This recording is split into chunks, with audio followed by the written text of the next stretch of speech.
Sosok Kiai Kholil Bangkalan merupakan figur tokoh agama Islam yang sangat diyakini keilmuan dan kewaliannya oleh seluruh ulama Indonesia bahkan hingga ke penjuru dunia. Tercatat banyak ulama hebat dan masyhur yang merupakan hasil gemblengan kiai yang tinggal di Kabupaten Bangkalan, Madura itu.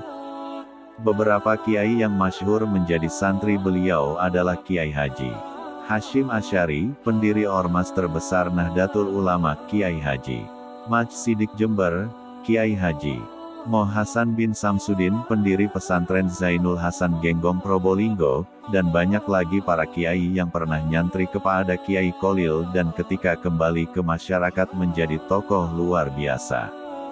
Banyak cerita tentang karomah yang dimiliki oleh Kiai Kholil. Karena selain dikenal sebagai seorang yang alamah, beliau juga dikenal sebagai salah satu waliullah. Sehingga banyak diberi kelebihan oleh Allah.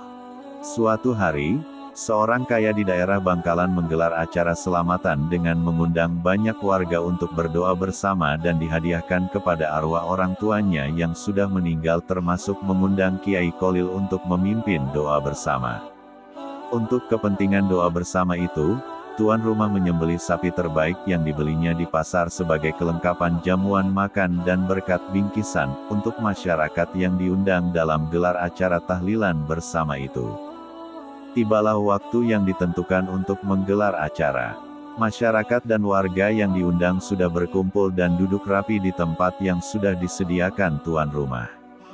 Dan sebagai tokoh agama yang paling berpengaruh, maka acara diserahkan kepada Kiai Kholil untuk memimpin acara ritual yang sangat diharapkan menjadi berkah dan menjadi salah satu penyebab diampuninya seluruh dosa dan kesalahan orang tua si tuan rumah. Kiai Kholil lalu memimpin acara dengan ungkapan singkat, "Para hadir dan tuan rumah, saya sedang banyak undangan saat ini. Oleh karena itu mari kita baca Bismillahirrahmanirrahim, Basmalah Red, bersama-sama dan insya Allah orang tua tuan rumah diampuni dosa-dosanya oleh Allah," ujar Kiai Kholil. Setelah itu acara bubar. Melihat proses yang berjalan di acara doa hanya begitu saja, tuan rumah kaget, jengkel dan menggerutu. Lah kok hanya begitu acara doanya? Padahal persiapan dan fasilitas untuk selamatan ini sudah makan banyak biaya, lah kok hanya dibacain bismillah, gerutu tuan rumah pelan-pelan karena takut sampai terdengar Kiai Kholil. Tetapi kejengkelan dan menggerutunya tuan rumah itu ternyata didengar dan diketahui oleh sang waliullah putra dari Kiai Abdul Latif itu. Tuan rumah pun dipanggil oleh Kiai Kholil dan diminta untuk memotong pohon kelapa serta mendatangkan sapi paling baik dan paling gemuk. Tuan rumah dan warga menuruti apa yang diminta oleh Kiai yang pernah nyantri kepada Syekh Nawawi Al-Bantani di Makkah. Ternyata pohon kelapa yang dipotong itu oleh Kiai Kholil dibuat semacam timbangan.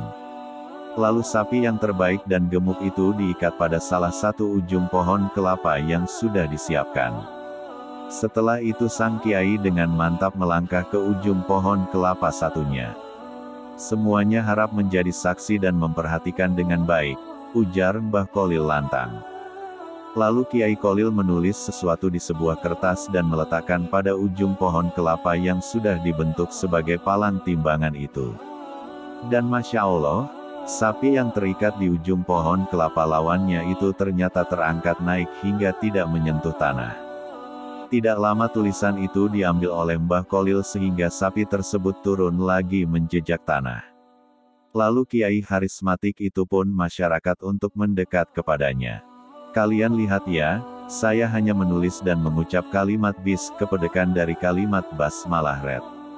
Tetapi sudah membuat sapi itu sudah terangkat ke atas.